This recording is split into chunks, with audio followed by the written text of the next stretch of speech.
Halo, assalamualaikum warahmatullahi wabarakatuh. Salam sehat dan sejahtera untuk kita semua. Jumpa lagi bersama saya di channel YouTube kesayangan kita, Dr. Gahol.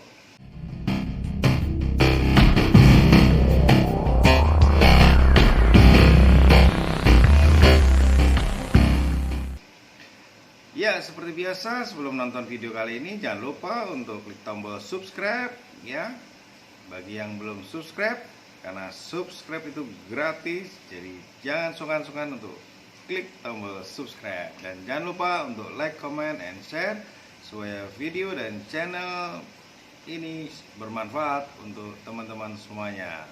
Oke, sebagian besar kasus THT, telinga, hidung, dan tenggorok adalah gangguan pada telinga. Oleh karenanya, seringkali saya lebih sering membahas gangguan telinga daripada gangguan hidung dan tenggorok. Ya, karena gangguan telinga ini akan dapat mengganggu aktivitas teman-teman semuanya karena menyebabkan gangguan pada pendengaran. Oke, apa saja gangguan-gangguan pada telinga yang sering terjadi pada masyarakat kita? Oke, yang pertama adalah otitis media. Ya, otitis media ini suatu infeksi atau peradangan pada telinga tengah yang biasanya dimulai dengan gejala batuk, pilek, sakit tenggorok, hidung meler, bersin-bersin, atau mungkin disertai dengan demam. Nah, biasanya peradangan pada hidung tenggorok akan menyebabkan gangguan pada telinga. Oleh karenanya yang disebabkan oleh gangguan pada saluran tuba eustachius, sehingga terjadi penumpukan cairan di telinga bagian tengah yang menyebabkan peradangan, sehingga akan menyebabkan gangguan pendengaran. Biasanya gangguan ini paling sering terjadi pada anak-anak, tapi tidak menutup kemungkinan orang dewasa juga bisa mengalami gangguan pendengaran atau otitis media ini. Oke, kemudian yang kedua adalah tinnitus atau telinga berdenging. Oke, salah satu gangguan yang paling umum yang sering dirasakan oleh masyarakat kita adalah tinnitus atau telinga terasa berdenging atau berdengung. Nah, mungkin teman-teman kadang merasakan suatu bunyi-bunyian yang membuat telinga tidak nyaman ya, seperti berdenging atau berdengung, atau kadang-kadang mungkin merasa tidak nyaman apabila mendengarkan suara keras ya. Dan biasanya tinnitus ini terjadi oleh karena kerusakan pada telinga bagian dalam atau saraf pendengaran. Nah, salah satu penyebabnya adalah terlalu sering mendengarkan suara dalam intensitas yang keras, dan juga bisa disebabkan oleh beberapa masalah kesehatan yang lain, misalkan hipertensi, diabetes mellitus atau penyakit gula, atau mungkin penyakit kolesterol yang tinggi. Dan biasanya kerusakan pada saraf pendengaran ini akan terjadi seiring dengan penambahan usia. Nah, tapi kadang-kadang gangguan tinnitus ini juga bisa membaik dengan sendirinya apabila tidak didapatkan faktor resiko penyakit-penyakit komorbid tersebut. Kemudian gangguan telinga yang ketiga adalah swimmer ear atau telinga perenang. Oke, telinga perenang atau swimmer ear ini biasa juga disebut suatu otitis eksterna, yaitu infeksi pada telinga bagian luar. Oleh karenanya adanya cairan yang terjebak atau air yang terjebak pada liang telinga, ya, akan menyebabkan rasa tidak nyaman, gatal, nyeri pada telinga.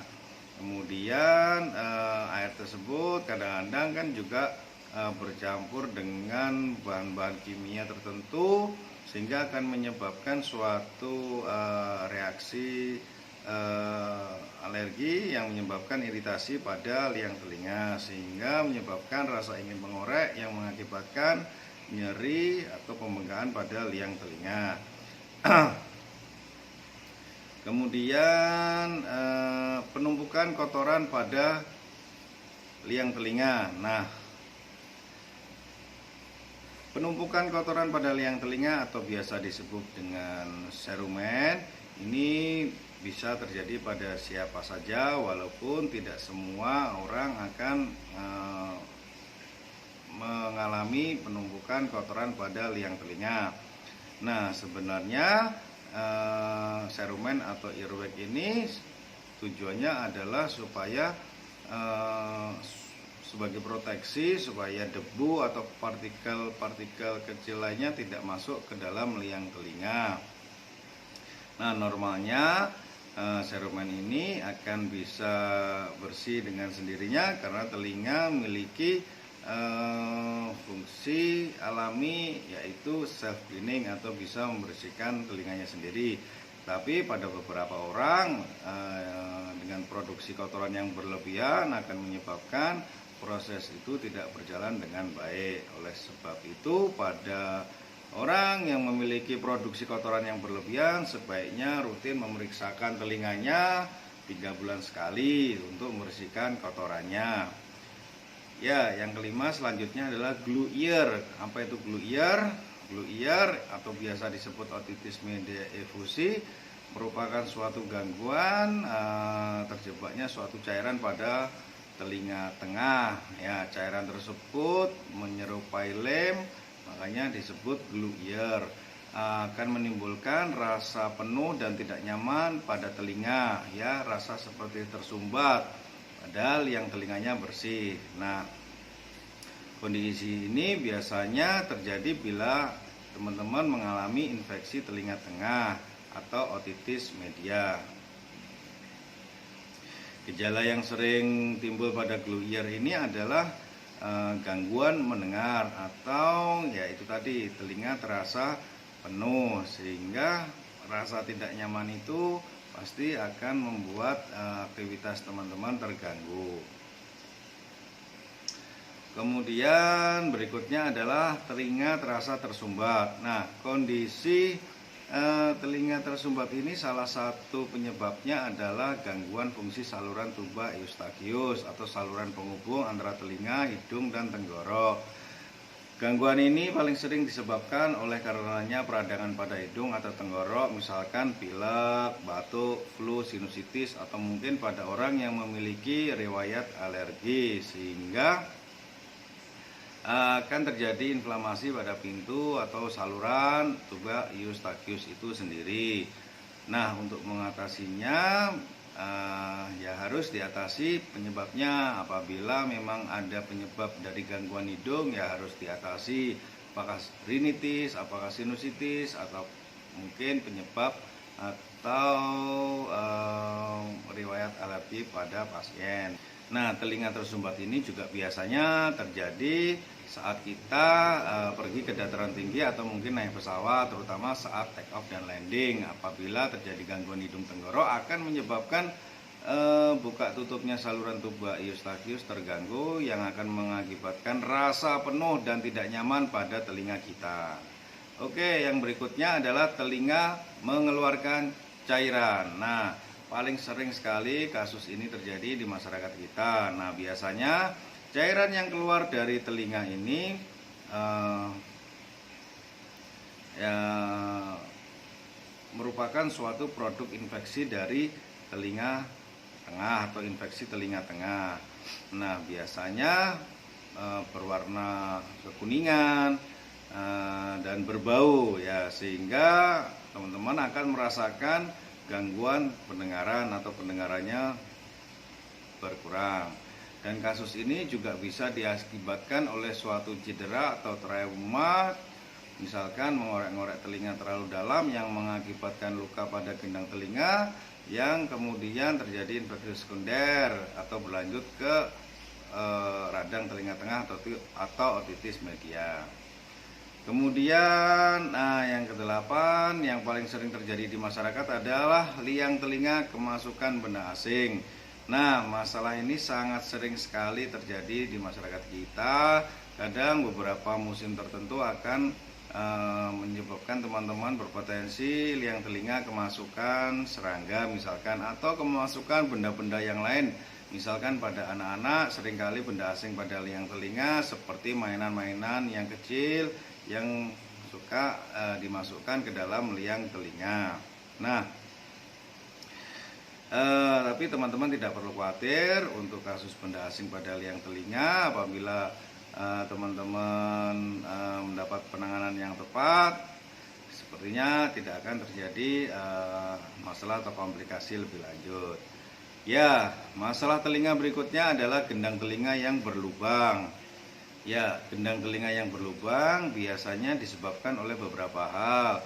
Bisa karena infeksi telinga, atau bisa mungkin adanya trauma benda tajam, atau mungkin bisa juga karena trauma karena pukulan, atau bisa juga karena tekanan yang terlalu berlebihan pada telinga tengah yang menyebabkan gendang telinga lubang. Tetapi Anda tidak perlu khawatir, ya pada kasus tertentu umumnya apabila gendang telinga lubang ini terjadi pada awal kasus, bila mendapat penanganan yang tepat dan cepat, saya rasa bisa kembali menutup seperti sedia kala, ya, sehingga saat teman-teman merasakan telinga yang tidak nyaman, sebaiknya segera diperiksakan supaya segera diketahui penyebab dari masalah telinga tersebut. Oke, yang kedua adalah labirinitis. Apa itu labirinitis? Merupakan suatu infeksi pada telinga bagian dalam, ya, di mana salah satu organ telinga dalam adalah labirin. Nah, infeksi ini biasa terjadi karena sebab ya itu tadi, misalkan peradangan atau ispa, flu, pilek, atau infeksi telinga yang menyebar ke telinga bagian dalam. Nah, biasanya kasus ini disebabkan oleh bakteri atau virus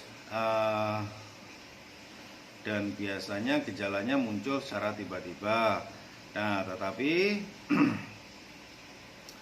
teman-teman tidak perlu khawatir, karena apabila hal itu terjadi, segera berobat ke dokter THT untuk mendapatkan tata laksana yang tepat supaya tidak terjadi gangguan yang lebih lanjut. Oke, gangguan telinga yang berikutnya adalah penyakit Menere. Apa itu penyakit Menere? Penyakit Menere itu biasanya kumpulan dari gejala, terutama 3 gejala, yaitu penurunan pendengaran, telinga terasa berdenging atau berdengung, dan disertai pusing berputar. Nah, gangguan ini biasanya berlangsung dalam jangka waktu yang panjang dan biasanya bisa memburuk apabila tidak segera mendapatkan penanganan yang tepat dan cepat. Nah, biasanya kasus tersebut harus segera dicari tahu faktor resiko yang terjadi pada pasien tersebut untuk segera dilakukan penanganan pada faktor risiko kasus Menere tersebut. Dan biasanya dokter akan memberikan beberapa pengobatan simptomatis untuk mengurangi gejala penyakit Menere tersebut. Nah, yang berikutnya yang paling sering terjadi di masyarakat kita adalah hilangnya pendengaran atau penurunan fungsi pendengaran. Nah, ada beberapa jenis kehilangan fungsi pendengaran, ya, mulai dari yang ringan, sedang maupun berat. Nah, gangguan pendengaran ini biasanya dibagi 2 bagian besar, yaitu gangguan konduksi dan gangguan sensori neural. Ada juga gangguan yang mixed hearing loss atau campuran antara gangguan konduksi dan gangguan sensori neural atau gangguan di saraf pendengarannya. Nah, kehilangan pendengaran ini biasanya bisa terjadi pada usia berapapun, mulai anak kecil sampai orang dewasa, bahkan orang tua bisa mengalami kasus gangguan pendengaran, tergantung penyebabnya dan faktor resiko yang terjadi yang mengakibatkan gangguan pendengaran tersebut. Oke, saya rasa itu beberapa kasus gangguan telinga yang paling sering terjadi di masyarakat kita. Semoga informasi ini bermanfaat. Kurang lebihnya mohon maaf, dan bila ada pertanyaan silahkan tulis di kolom komentar. Dan sekian, wassalamualaikum warahmatullahi wabarakatuh. Salam Gaho.